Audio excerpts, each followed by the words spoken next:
So with that, Micah, I'll go ahead and have you come forward. Okay. Let's give her a hand.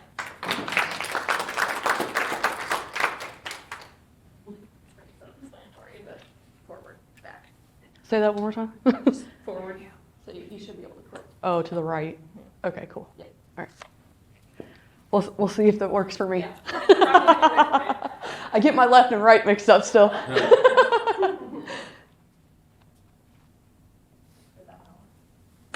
So I'm Micah, the owner of Serene Space Massage.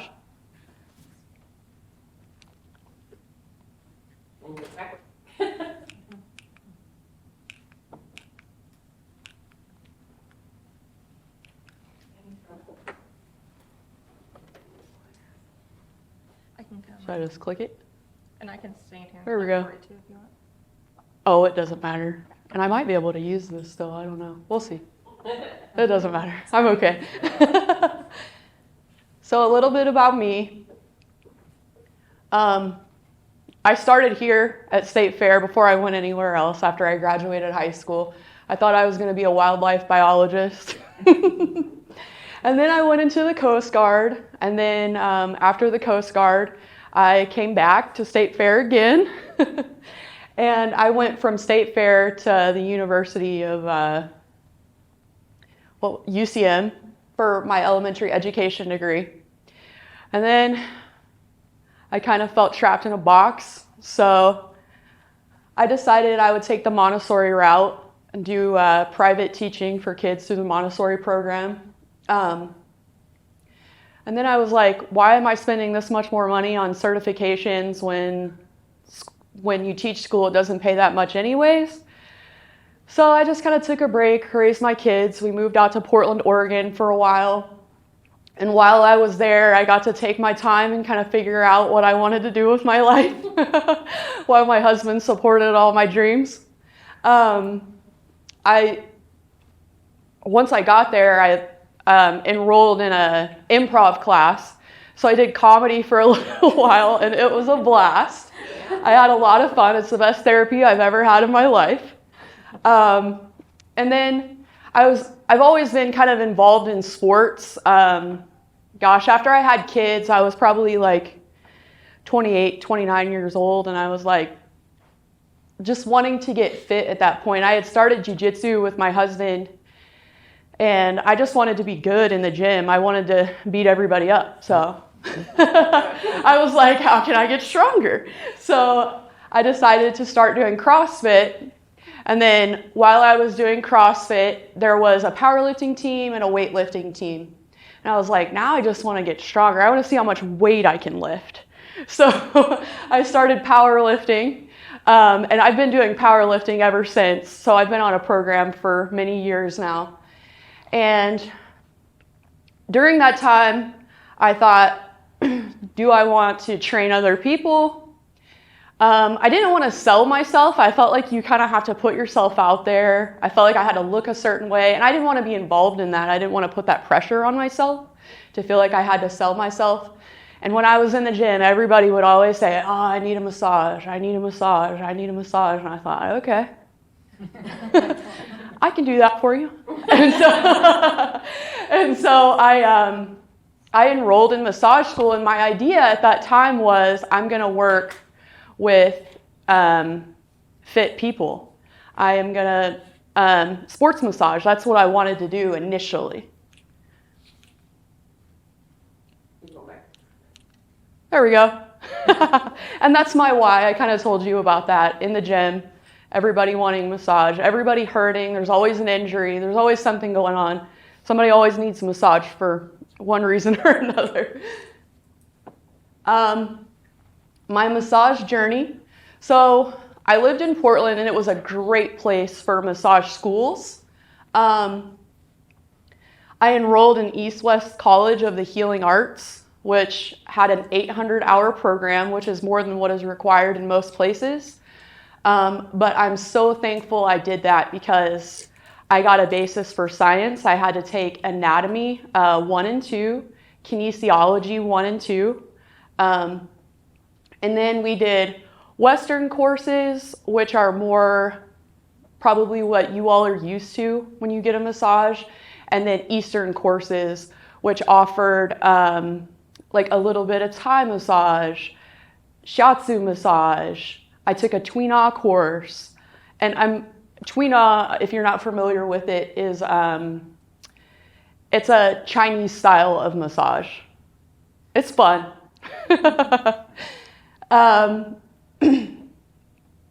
Once I got to East West College and I started training massage, I realized it was kind of a calling. I enjoyed it. I enjoyed the atmosphere. I enjoyed the people, and it became a lifestyle. Because when you're there and the people you're around, they are often bettering themselves in one way or another. They are practicing some sort of fitness, whether it be through like a spiritual practice, or they're just thinking about ways to better themselves in their everyday lives. And that's what you talk about. You're there, you're bettering yourself, and then you're receiving massage all the time, which was great. For me, when I started my practice, quality massage is what I wanted to offer. I know sometimes you can go to a spa and it's more about quantity. It's more about their marketing than it is the quality of the massage you receive.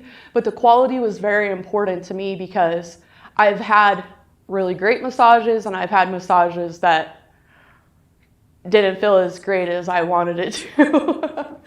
And quality massage can improve your quality of life, which is why quality is so important. I will be attending a retreat in March for a week, and then I'll be going in May for a week to Asheville, North Carolina to receive certification for Esalen massage. And Esalen massage, it also teaches lifestyle practice. There's a lot of meditation involved before you give massage. It is a style that is more flowing. You use long strokes head to toe to connect the body so that it doesn't feel as segmented. If you're used to Western massage, it's more segmented. Esalen massage is full body, head to toe. You feel a connection with your whole entire body, and it's way more 3D. Side massage, abdominal massage. It's a beautiful practice, really. I think Esalen means loving touch, and its purpose is for it to be a lifestyle practice, thinking of your body being whole and what you're putting into your body and what you're receiving through massage. Wrong way again. I can't get it right. This is my space here in Sedalia. I rent from Anita and Diane. And they did an absolutely gorgeous job renovating a historical building in downtown Sedalia. This is my massage studio. And when I walked into the space, I was immediately sold. I had to think about it for a moment, of course, talk it over with my husband. And he was like, well, if you're that sold, you need to go ahead and call right now because somebody else is going to be looking for it. And I talked to Diane and she said, well, if you don't take it, there is somebody that's waiting for it. I was like, it's mine. It's over. It's mine. We're doing it. I don't know why I can't get that right. And then this is my website, and this is my Instagram, Facebook handle. And then any questions you have? Do you hold any, what do they call, like national certifications in massage therapy? Yes. And I forget the certifying board for that, but yes, I was nationally certified, and I had to take a practicum, is what it is. It's called the NBLEX, and then you do that to be nationally certified. Most massage therapy schools require that. Not all do. It can be state by state. But when you're out in Oregon, you're doing like 800 hours of massage. They require it to be national. Yeah. There was also some kind of local inspection, where they told you had to have a covered wastebasket or whatever. Yes. What organization? Well, was the that? massage board is a certifying board for massage therapists. And so if you're going into business for yourself, they come and inspect your space. And I didn't have a covered wastebasket, just to let you guys know. You do now. Yeah, I do now. So how long have you been in this space? This space, I haven't been there very long. I started, was it September? I think that's right. Yeah, September. How quickly has your clientele grown? And were you providing services before you moved into this space here locally? No, so I've moved a lot in my life. I'm here to stay, but I've moved a lot. So I was in Oregon doing massage there, moved to South Carolina, was certified in South Carolina, did not want to stay in South Carolina. So we moved to Missouri and I'm certified here, and I just immediately, like as soon as we got here, it was in my mind, I need to start my practice because that's what I wanted. I just wanted to provide that for other people, and I got started almost immediately. We moved here in July, and then I started looking for the space. What's your game plan for building your clientele? And what are your hours?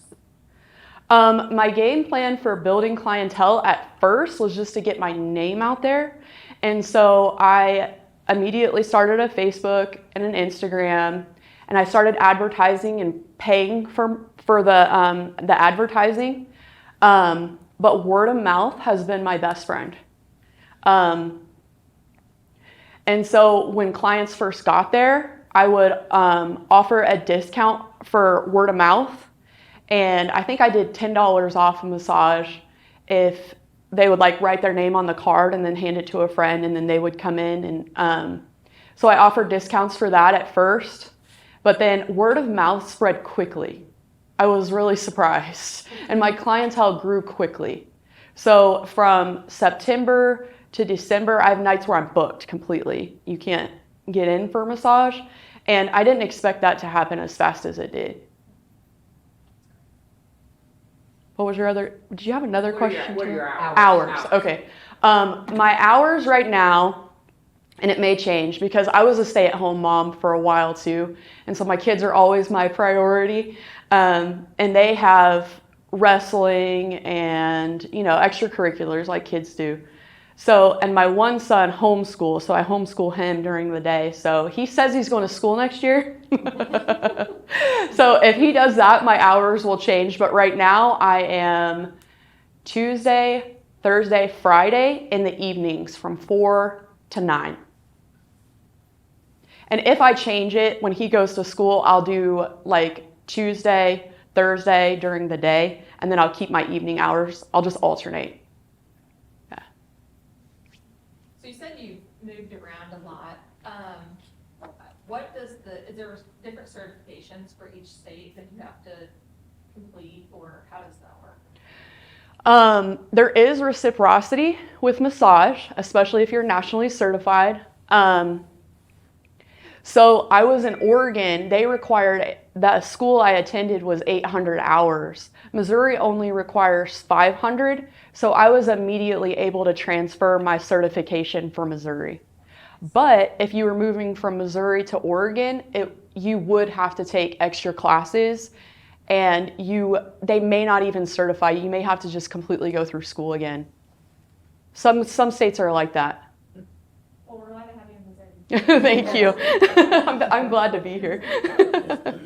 I can testify, you did a great Oh, job. Two of my clients right there. yeah. Word of mouth. Yeah. We're doing good. So what made you decide you wanted to stay here?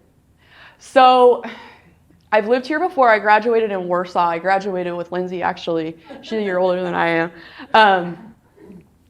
And living out in Oregon was amazing, like an outdoor mecca. So we were always hiking, biking. I did some skateboarding. Like we were just having fun all the time. And but once COVID hit, I think the thought of being closer to family was more important. And South Carolina was where my family was. We did not like South Carolina because the town we were living in, I felt a little trapped, especially moving from an outdoor mecca. And so my husband's family lives here in Missouri, and so we decided to move to Missouri for that reason. And he's a power lineman, and he's a union guy.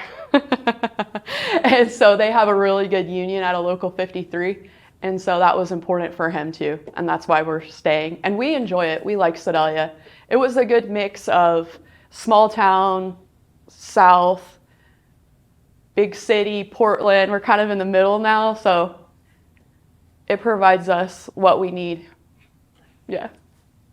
And then if somebody would want to schedule a massage, can they go to your website? Yeah, you can pull up the website if you want to and look on there and see how you do that. My services are on there, a little bit about me, and then scheduling is on there.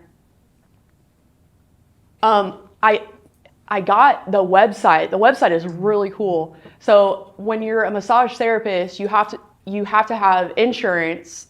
I don't remember if it's called liability insurance. I think it's liability insurance. And you belong to an association to do that. So my association is AMTA. When you get on there, they offer discounts for websites, and you have a month for a free website. And I think it's called Body Services that provides it. And it's really easy to input all the information. It just pops up like you made this beautiful website. It was pretty cool. And then you just copy and paste the links. So you can copy and paste your Facebook, your Instagram, and then your scheduling service. So I have an app for my scheduling service. I copy and pasted the code, inputted it into the website, and so it pops up, and they're compatible. Yeah, it's really great. I was like, I didn't know you could do all this. This is amazing, and it's easy. You should take credit for it. Yeah, yeah, I know. Go look at my beautiful website. I did it myself. The booking link and everything works really well. Yeah, it's amazing how well it, yeah. And the text to remind you of your appointment. I know, I don't do anything. It does it all for me. Yeah. It reminds people, it markets for me. It'll send like, hey, this is my availability on email. Yeah, I don't do any of that. It does it all for me. Anybody have any other questions? All right, anything with, what can we do as a community to help be successful? Like I said, word of mouth has been my best friend. Just tell a friend that I'm here. Getting my name out there, I think, is important right now. And then if you want a card to hand to a friend, I have business cards. Other than that, I have a question, actually. yes. How busy do you want to be?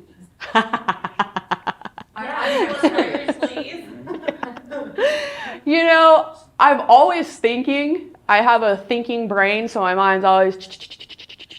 And I eventually would like to expand, but I have to wait on Jeb my son to go to school Well, yeah. before I get any busier.